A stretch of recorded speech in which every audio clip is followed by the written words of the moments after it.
Now, in doing some research for interviewing you today, I was looking on the interwebs and started reading your backstory, your resume. And I kept on thinking I was reading different people's resume because it's quite extensive and most impressive. I believe you achieved a degree in vine science, followed by a master's in vines and terroir, then a master's in wine and champagne. Then you went to work for Laurent Perrier. Then you got the national diploma as an enologist. Then you worked for Nicolas Fayet, and then for Maison Krug. And then you found your home, finally, at Henriot. Now, my question for you, I've always much admired the House of Henriot. I've always found it a style of champagne, your Brut. I found that myself attracted to that and poured it by the glass in many establishments over the decades. Before you joined Henriot, what was your impression of the house? When you are from Champagne, and this is my case, I'm from Champagne, I'm born here, I grew up there. Henriot House is a wonderful house because this house did a lot for Champagne area in the past, since the foundation of the house. First, as I said, the Godino family wrote the first elements about the definition of the viticulture and the way to do the winemaking in Champagne. So I think this is something essential at the beginning. And then the Henriot family did a lot. For example, during the phylloxera period, they helped a lot to find the raw material adapted to fight the phylloxera. And then they did a lot in terms of research for the perennity of the vineyard. So this is really important. And in the landscape of Champagne, everybody knows Champagne Henriot, and the image is really positive. This is exactly what I enjoyed, and one of the reasons why I decided to come and join the team of Henriot. And then the champagnes are really amazing. The level of quality is amazing.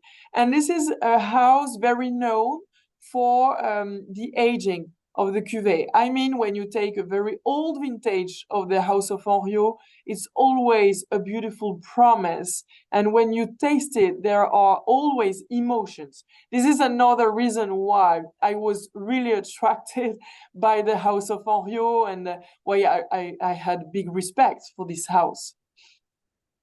You were speaking about perpetuating the legacy of the House of Henriot throughout, going back 200 years to the present day and adapting throughout that.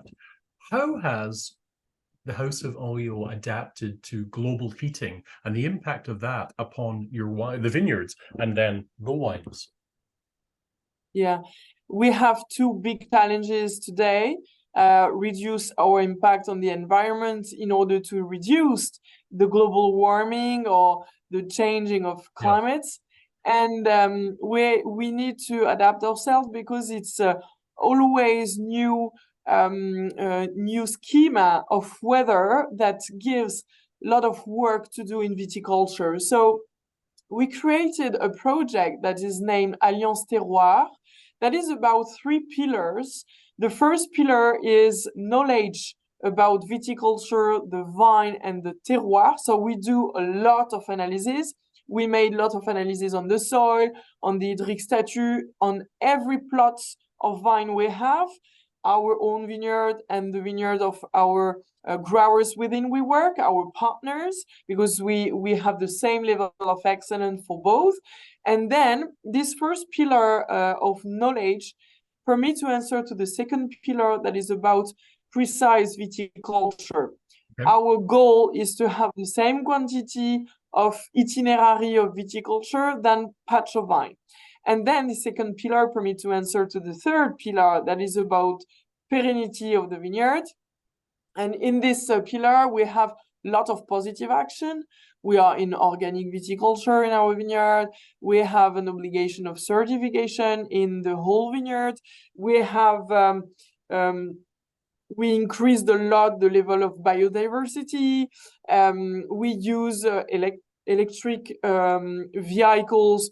We try to use electric vehicles. We follow a lot the carbon impact on every action we adopt. So it's a big project that permit to be better for the environment and to be more precise to answer to the climate change. You mentioned your growers there that you work with. How many vineyards, or what's the size of the vineyard area that you actually own? Then how many growers do you work with approximately? Yeah. The whole vineyard is about 140 hectares. Mm-hmm. And then we have our own vineyard that is composed by 36 hectares. This is a level that is normal balance in Champagne area because the ground, so the vineyard, is the property of growers. And this is something we want to perpetuate in Champagne area. So it's very protected. And because we don't want that there is just one actor that has the whole vineyards. Of course, we want to have diversity. We need to keep that. And then the fact to work with growers permits you to have more diversity of terroir. And in the definition of terroir, you have the soil, of course, the climate, the weather of a year, and the hand of human. The fact to work with different people permit to increase the diversity. The fact to have different patch of vine increase the diversity. The fact to have different weather increase the diversity. This is exactly what we cultivate in the house of Henriot. And this is the same red carpet between our own vineyard and the vineyard of the growers within we work. We have specific relationship, historical relationship. And in the house of Henriot, we are lucky because we are a small house by the size. So we work with only 36 families. So it permits to have time with them. It permits to take time with them to work together. And I don't make any difference between the people who are officially in the team Henriot and the growers. They are part of the house of Henriot. So there is not too much difference finally. Now, what is this, the approximate size of annual production today? The annual production is around 900,000 bottles per year. It depends on the yield, of course, but this is the average of production annually. Now, you have two wines in our market right now. We'll start off with the 2012 Brut Rosé. Yeah. What can you tell me about that? I'm always fascinated at the different ways that different houses make their rosé. So tell me a little bit about this one. So the rosé is something very particular in our collection, because if every cuvée is a story and a vineyard, the rosé is something else. This is a quest of an aromatic profile. Mm-hmm. The rosé in Champagne was born in the 70s. And the seventh generation of the Henriot family wanted to reveal the challenge to make a rosé, but with a specific way to do and specific objective, that is a quest of an aromatic profile. So with rosé vintage, we have the 12 today. It was possible to have this aromatic profile because it was a warm year. The objective is to have something with a lot of spices. We want to have notes like curry, curcuma. We want to have mature fruit. We want to have a lot of structure, tannins. We want to have wines that is able to be drunk with very spicy food, with rich food, with meat, with beef, with Thai food, etc. So it's very specific aromatic profile. We have another rosé in our collection that is a non-vintage. And it's a quest of aromatic too, but based on minerality, citrus, freshness, vivacity. By blind tasting, we want that we not recognize that it's a rosé. So it's another profile, it's another universe, but it's so interesting, I think, to make rosé by this way and with this philosophy. What can you tell me about 2012? You said it was a warmer vintage, but what else does that bring to the glass when it comes to the texture, perhaps, or the weight in the mouth? In fact, 2012 was composed by two important episodes.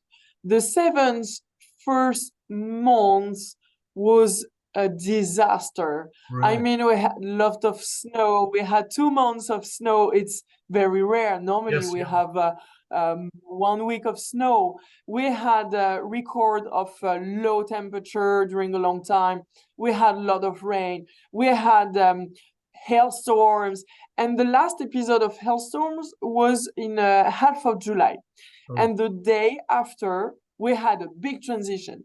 We had warm and dry weather. So during the period of maturation. So this period is very essential to develop expressive profile, mature profile, rich profile to the craftsmanship of the Rosé millésime. So it was very, very nice. We obtained a lot of richness. We obtained, and furthermore, in the south of Montagne de Reims that compose the blend of Rosé millésime, in Haï, Mareuil-sur-Haï, Avenay, we had a lot of powerful, strong character spices. That was exactly what we expect, in fact, for this cuvée. So this cuvée is, in general, crafted when we have warm weather in the summer that permit to develop this specific profile. What is the specific cépage of the 2012? 2012 for the rosé was in majority composed by Pinot Noir. It's because it's more in the south of Montagne de Reims first, and it permits to have this richness, this structure, this fruit, these spices. But we have wines from Côte des Blancs too, in majority from Chouilly. Chouilly is in the north of Côte des Blancs. And Chouilly is a very specific terroir that gives birth to a very exotic profile, very generous profile with velvet sensation in the mouth, with big structure and strong character. So very adapted to the craftsmanship of this rosé too. When it comes to the vinification of this particular vintage rosé, how do you achieve that? Yeah. First, I have to say that we have a very simple winemaking process. This is the same winemaking process for every wines we have, for every patch of vines we have, because we want that the only difference from a wine to another is the terroir, so the origin. This is something really important for us. Then we have 100% that is in stainless steel tank. The winemaking process is only stainless steel tank, and we do the alcoholic fermentation, we do the malolactic fermentation, we do racking, and after we begin the tasting of the wines. We obtain around 120 different wines per year, so we taste it during 4 months. And when we do the tasting, we think to the future, we think to the blending, or we think to put in reserve to ensure the future and the perennity of our non-vintage. So when we taste the wines, we have different personalities, different characters due to the year and due to the origin. Of course, there is a notion of soil, of location. So for the rosé, we always select only the wines that have this specific character with spices. So it's always a new composition. It's always unique creation. In our collection, there is just one cuvée, that is Hemera, that is about recipe. The rest of the collection, we do everything we want in order to obtain a certain aromatic profile, or, for example, for Brut Souverain, to represent the whole vineyard of the house.